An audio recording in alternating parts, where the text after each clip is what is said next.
एक तू सच्चा तेरा नाम सच्चा अनंत पृष्ठ 698। सतपुरुष बाबा फुलसंदे वाले कहते हैं, हे पुत्र, मूर्खों के संग से मोह जाल में आत्मा पड़ती है और सत्पुरुषों के संग से धर्म में प्रवृत्त होती है। अतः जिनकी विद्या कुल और आचरण पवित्र हों, उन सत्पुरुषों की सेवा में रहना चाहिए।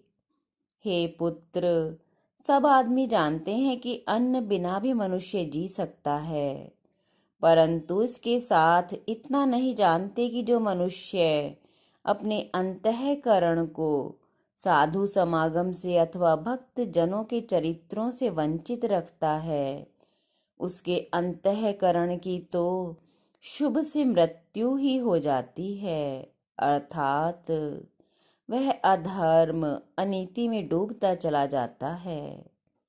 जो मनुष्य पूर्ण निष्काम बनकर ईश्वर की शरण लेता है, उसी के अंतःकरण में प्रभु प्रेम प्रवेश कर सकता है, क्योंकि जो लोग केवल प्रभु को ही पाने की कामना वाला होता है, वह प्रभु के सिवा सारी वस्तुओं से विमुख बनता है।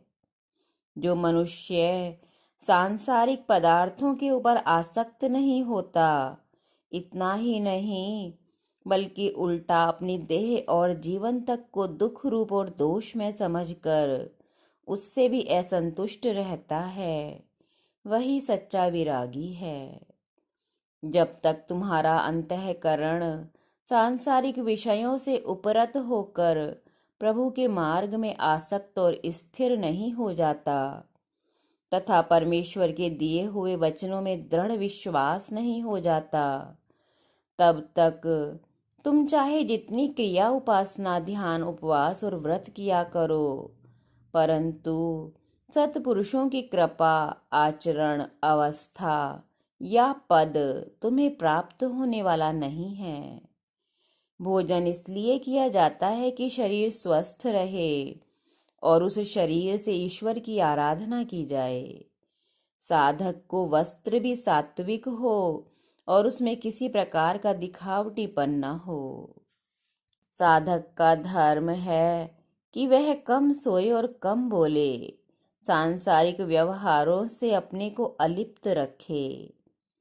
बिना पूर्ण त्याग और वैराग्य की भगवान की प्राप्ति नहीं होती।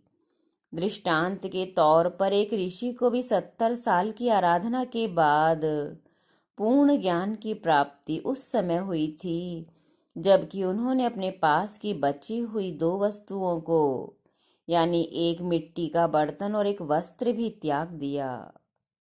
सच्चा बुद्धिमान व्यक्ति वह है जो संसार के सब कामों को ईश्वर पर छोड़ देता है और हरि इच्छाओं को ही अपना आदर्श बनाता है। एक तू सच्चा तेरा नाम सच्चा।